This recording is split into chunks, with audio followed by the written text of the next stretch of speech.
ഗൾഫിൽ നിന്നുള്ള പണത്തിൻ്റെ വരവ് കുറയുന്നതും അല്ലെങ്കിൽ ഗൾഫിൽ ജീവിക്കാനുള്ള ജീവിത ചെലവ് വർദ്ധിക്കുന്നതും ഓരോ പ്രവാസിയെയും ആശങ്കപ്പെടുത്തുന്ന ഒരു കാര്യമാണ്.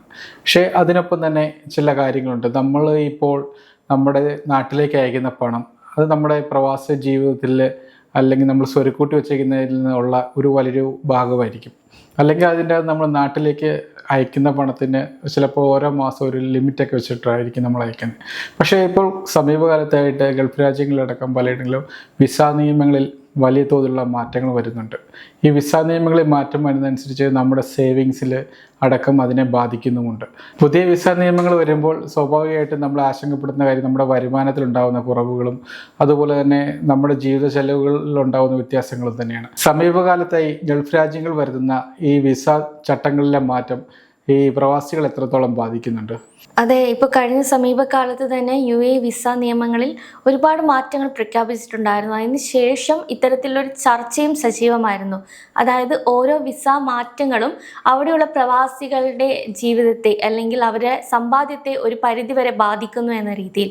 ഒരുപക്ഷെ ഇത് ശരി തന്നെ ആയിരിക്കാം. കാരണം ഒരുപാട് ആളുകൾക്ക് ഇപ്പം നേരത്തെയൊക്കെ ഗോൾഡൻ വിസ എന്ന് പറയുന്നത് ഒരു പെർട്ടിക്കുലർ ആയിട്ടുള്ള ആളുകൾക്ക് വേണ്ടി മാത്രമായിരുന്നു. എന്നാൽ ഇനി അങ്ങോട്ട് അങ്ങനെയല്ല.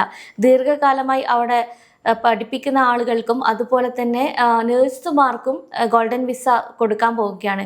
അപ്പോൾ ഇങ്ങനെയുള്ള ഓപ്ഷൻസ് വരുമ്പം അതൊരു തരത്തിൽ പ്രവാസികൾക്ക് ആശ്വാസമാണെങ്കിൽ പോലും കൂടുതൽ ആളുകളിലേക്ക് ഇത്തരം കാര്യങ്ങൾ വരുമ്പം അത് ഒരു പരിധിവരെ എല്ലാവരെയും ബാധിക്കാൻ സാധ്യതയുണ്ട്.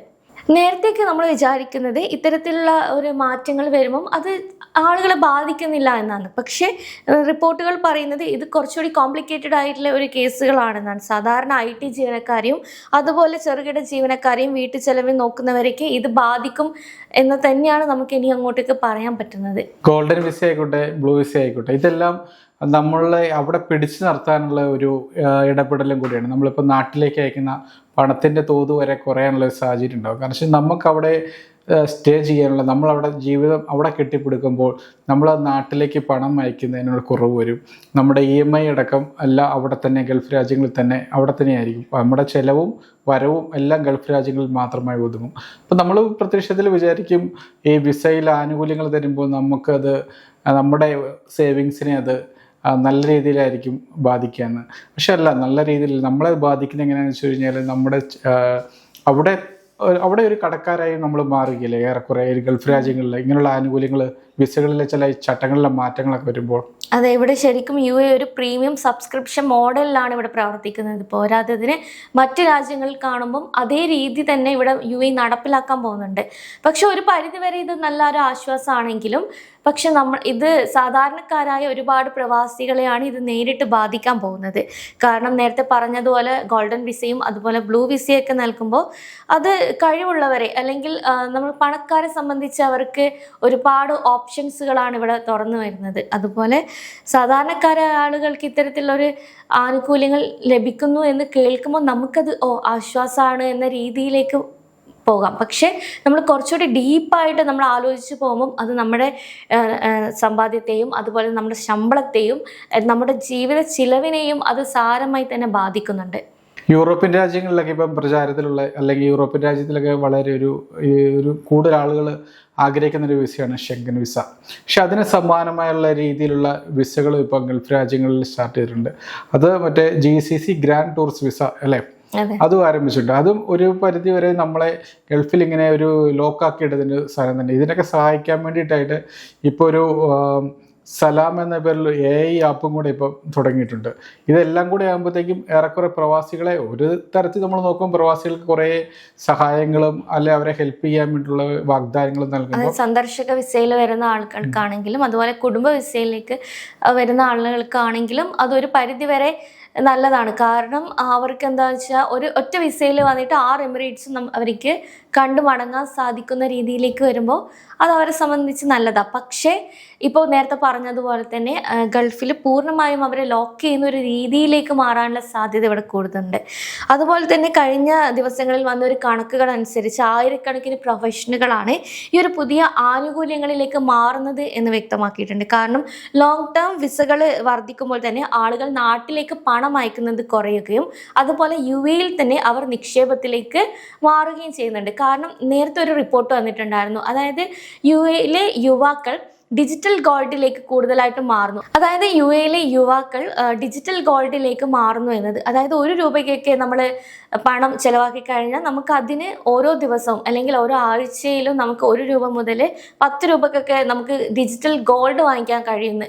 അത്തരത്തിലെ ഒരു നിക്ഷേപം അല്ലെങ്കിൽ അത്തരത്തിലൊരു സമ്പാദ്യം ലക്ഷ്യമിട്ടുന്നവർക്ക് എന്തായാലും ഇത്തരത്തിലുള്ള വിസ ആനുകൂല്യങ്ങൾ വരുമ്പം അവർ നാട്ടിലേക്കുള്ള പണം അയക്കുന്നത് കുറഞ്ഞിട്ട് UAE-ൽ തന്നെ അവർ നിക്ഷേപിക്കാൻ കൂടുതൽ ആകർഷമാവുകയാണ് ചെയ്യുന്നത്. UAE ഇമിഗ്രേഷൻ സിസ്റ്റം ഇപ്പം പോലീസിൻ്റെ ഡാറ്റാബേസുമായിട്ട് ബന്ധപ്പെട്ടാണ് പ്രവർത്തിക്കുന്നത്. അതായത് നമുക്കിപ്പം ചെറിയൊരു വീഴ്ചകൾ, നമ്മൾ ട്രാഫിക് ഫൈൻ അങ്ങനെയുള്ള കാര്യങ്ങളൊക്കെ നമ്മൾ ഭാഗത്തുനിന്ന് ഒരു വീഴ്ച സംഭവിച്ചിട്ടുണ്ടെങ്കിൽ നമ്മളിപ്പോൾ വിസ പുതുക്കുന്ന സമയത്തോ മറ്റോ ഇത് പെട്ടെന്ന് നമ്മളത് ചെയ്യേണ്ടി വരും, ഈ പിഴ അടയ്ക്കേണ്ടി വരും.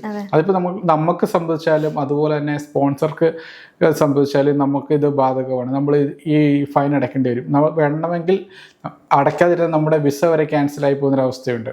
അങ്ങനെ ഒരു സാഹചര്യം കൂടെയാണ് നമ്മളിപ്പോൾ മുന്നിലുള്ളത് എന്നും കൂടെ ഇല്ലേ?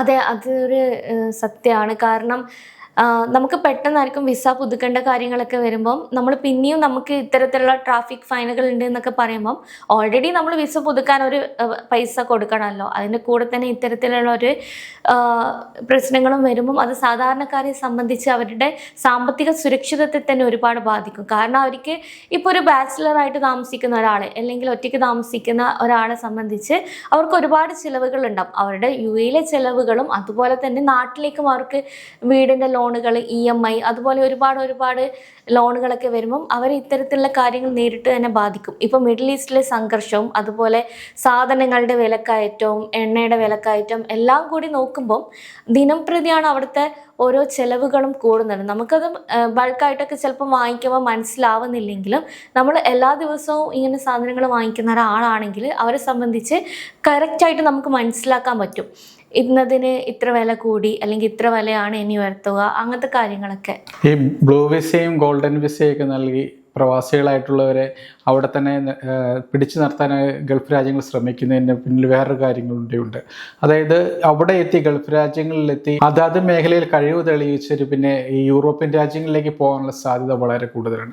അങ്ങനെയുള്ളവരെ പോകുന്നത് തടഞ്ഞു നിർത്തുക എന്നുകൂടെയുണ്ട് ഈ വിസയിൽ നൽകുന്ന ആനുകൂല്യങ്ങളും അല്ലെങ്കിൽ പ്രവാസികൾക്ക് നൽകുന്ന ചില ഇളവുകളിലൊക്കെ ഒളിഞ്ഞിരിക്കുന്നൊരു കാര്യം. പക്ഷെ നമ്മളവിടെ ഇപ്പം നമ്മളിപ്പോൾ ഹൃദയ പറഞ്ഞ പോലെ തന്നെ ഇങ്ങനെ നൽകുന്ന ആനുകൂല്യങ്ങൾക്കൊപ്പം തന്നെ നമ്മൾക്ക് അവിടെ ചില നമ്മുടെ പോക്കറ്റ് കാലിയാക്കുന്ന ചില പ്രശ്നങ്ങളും കൂടെ അവിടെ ഉണ്ട് എന്നുള്ളത് യാഥാർത്ഥ്യവുമാണ്. ഇപ്പോൾ ഒരു ഗോൾഡൻ വിസ ഒരു നഴ്സിനെ സംബന്ധിച്ച് അവർക്ക് നൽകുകയാണെങ്കിൽ അവർക്ക് ഒരു 10 വർഷത്തെ അവർക്ക് സുരക്ഷിതമായി UAE-ൽ താമസിക്കാൻ പറ്റും. പക്ഷെ നേരത്തെ 2 വർഷം കൂടുമ്പോൾ വിസ പുതുക്കേണ്ടി വരുന്ന ചിലവുകളും മറ്റു മാനസിക ബുദ്ധിമുട്ടുകളും ഇന്നത്തെ കാലത്ത് ഇല്ലാതാവുകയാണ്. പക്ഷേ ഇത് വലിയൊരു ആശ്വാസം നൽകുന്നുണ്ടെങ്കിലും എല്ലാ ഒരു സാധനത്തിനും ഒരു ഡീമെറിറ്റ് എന്ന് പറയുന്നുണ്ടല്ലോ, അതുപോലെ തന്നെ ഇതിനും ഒരു ഡീമെറിറ്റ് ആയിട്ട് പറയുന്നുണ്ട്. അതെന്താണെന്ന് വെച്ച് കഴിഞ്ഞാൽ കുടുംബം ഗൾഫിലേക്ക് പൂർണ്ണമായിട്ട് മാറുന്നതോടെ നാട്ടിലേക്ക് അയക്കുന്ന പണത്തിൻ്റെ അളവ് ഇവിടെ കുറയുകയും പിന്നെ കുട്ടികളുടെ വിദ്യാഭ്യാസം, ദൈനംദിന ചിലവുകൾ അങ്ങനെയൊക്കെ കൂടെ ആവുമ്പോൾ കേരളത്തിലേക്ക് വരുന്ന തുകയിൽ വലിയൊരു മാറ്റം തന്നെ അവിടെ കാണാൻ സാധിക്കും. അങ്ങനെയാവുമ്പോൾ നമ്മുടെ നാട്ടിലെ റിയൽ എസ്റ്റേറ്റ് മേഖലയിലും അതുപോലെ നമ്മുടെ നാട്ടിലേക്ക് വരുന്ന പണത്തിൻ്റെ അളവും വലിയ രീതിയിൽ തന്നെ കുറയുകയാണല്ലോ ഇവിടെ ചെയ്യുന്നത്. ഓക്കെ, ഇപ്പോൾ ഹൃദയ പറഞ്ഞ വളരെ ശരിയായിട്ടുള്ളൊരു പോയിന്റാണ്. കാരണം നമ്മളിപ്പം നമ്മളവിടെ പിടിച്ചു നിർത്താൻ വേണ്ടി ഗൾഫ് രാജ്യങ്ങൾ ശ്രമിക്കും തോറും നമ്മളവിടെ ഇൻവെസ്റ്റ് ചെയ്യാനുള്ള സാധ്യത കൂടിയാണ്. എല്ലാ മേഖലയിലും നമ്മൾ വീട്ടു ചെലവിൻ്റെ കാര്യത്തിലായിക്കോട്ടെ, EMI-യുടെ കാര്യത്തിലായിക്കോട്ടെ, നമ്മളിനി അവിടെ വീടുകളോ അല്ലെ മറ്റ് സ്ഥാപനങ്ങളോ വാങ്ങുകയോ അങ്ങനെ ചെയ്യുമ്പോൾ എന്തായിക്കോട്ടെ, നമ്മളവിടെ നടത്തുന്ന ഏത് പണമിടപാടും നമ്മളെ അവിടെ പിടിച്ചു നിർത്താനും നമ്മുടെ കയ്യിലുള്ള വരുമാനം അവിടെ തന്നെ ചെലവഴിക്കാനുള്ള സാധ്യതകളും അതിനുള്ള കളവ് ഒരുങ്ങുകയാണ്. ഇതുവഴി നമുക്ക് നാട്ടിലേക്ക് അയക്കാനുള്ള ഒരു പണം ഇല്ലാതാവുക. പക്ഷെ നമുക്ക് പണം അങ്ങോട്ട് അയക്കേണ്ടി വരുന്നില്ല. കാരണം വെച്ചാൽ നമ്മുടെ ജീവിതം അങ്ങോട്ടേക്ക് പറിച്ച് മാറ്റപ്പെടുന്നൊരു സാഹചര്യത്തിലേക്ക് ഗൾഫ് രാജ്യങ്ങൾ നമ്മളങ്ങ് തള്ളിവിടുകയാണ്. അപ്പോൾ സ്വാഭാവികമായിട്ടും നമ്മൾ അവിടെ തന്നെ തുടരാൻ വേണ്ടിയിട്ട് ആഗ്രഹിക്കും. അപ്പോൾ നമ്മളെ ഈ വശം വരുന്ന വരുമാനം അത് നമ്മൾ അവിടെ തന്നെ ചിലവഴിക്കും. അത് പല രീതിയിൽ ചിലവഴിക്കുന്നവരുണ്ടാവും. ചിലപ്പോൾ ഇൻവെസ്റ്റ് ചെയ്യുന്നവരുണ്ടാവും, ചിലപ്പോൾ അവിടെ സേവിങ്സ് നടത്തുന്നവരുണ്ടാവും. അങ്ങനെ പല രീതിയിലും സ്വാഭാവികമായിട്ടും നമ്മൾ ആ പണം നാട്ടിലേക്ക് വന്നുകൊണ്ടിരുന്ന പണമാണ്. അതിപ്പോൾ ഗൾഫ് രാജ്യങ്ങളിൽ തന്നെ നമ്മൾ ഇൻവെസ്റ്റ് ചെയ്യുമ്പോൾ അത് അവിടെ അവർക്ക് വേണ്ടി നമ്മൾ അവിടെ നിന്ന് സമ്പാദിക്കുന്നു, അത് നമ്മൾ അവിടെ തന്നെ ചിലവഴിക്കുന്നു. അപ്പോൾ സ്വാഭാവികമായിട്ടും അതാത് രാജ്യങ്ങൾക്കാണ് അത് നേട്ടമുണ്ടാക്കുന്നത്. അതുപോലെ UAE ഇപ്പം ഗോൾഡൻ വിസയും ബ്ലൂ വിസയൊക്കെ നൽകുന്നുണ്ടെങ്കിൽ പോലും അതിനുവേണ്ടി അവർ ലക്ഷക്കണക്കിന് ദിർഹം അല്ലെങ്കിൽ ലക്ഷക്കണക്കിന് ഡോളറുകളാണ് ഇതിനായി നിക്ഷേപിക്കുന്നത്. പിന്നെ നമ്മൾ ഈ കുറച്ച് മുമ്പ് പറഞ്ഞ പോലെ തന്നെ ഗൾഫിൽ നമുക്ക് കിട്ടുന്ന വരുമാനം മുഴുവൻ ചെലവഴിക്കുമ്പോൾ ഉണ്ടാകുന്നൊരു വേറൊരു പ്രശ്നം എന്ന് പറഞ്ഞു കഴിഞ്ഞാൽ നമ്മുടെ നാട്ടിൽ കേരളത്തിലാണെങ്കിലും നമ്മുടെ അതാത് നാടുകളിൽ നമ്മുടെ സേവിങ്സ് അവിടെ കുറയുന്ന വഴി നമ്മുടെ ബാങ്കുകൾക്കുണ്ടാകുന്ന ഒരു വളർച്ചയുടെ പരിമിതിയുണ്ട്. കാരണം വെച്ചാൽ നമ്മൾ കേരളത്തിൽ നോക്കാം, കേരളത്തിലെ ഒരു സാമ്പത്തിക വളർച്ചയ്ക്ക് ബാങ്കുകൾ വളരെയധികം സഹായിച്ചിട്ടുണ്ട്. അതിന് കാരണമായത് ഗൾഫ് പണമാണ്. ഗൾഫിൽ നിന്ന് ഒരു കാലത്ത് വന്നുകൊണ്ടിരിക്കുന്ന, ഇപ്പോൾ നിലവിലും വന്നുകൊണ്ടിരിക്കുന്ന പണം മലയാളികളുടെ ഒരു സാമ്പത്തിക വളർച്ചയ്ക്ക് വലിയൊരാക്കം കൂട്ടിയിട്ടുണ്ട്. ആ ഒരു സാഹചര്യത്തെ ഇവിടെ ഇല്ലാതാക്കുന്നതും കൂടിയാണ് നമ്മൾ ഗൾഫിൽ തന്നെ പണം ഇൻവെസ്റ്റ് ചെയ്യുമ്പോൾ ഉണ്ടാകുന്നൊരു പ്രശ്നം. ശരിക്കും ഇത്തരത്തിലുള്ള ഓരോ വിസ മാറ്റങ്ങളും പ്രവാസികളെ സംബന്ധിച്ച് വലിയൊരു സാമ്പത്തിക പാഠം തന്നെയാണ് അവർക്ക് നൽകുന്നത്.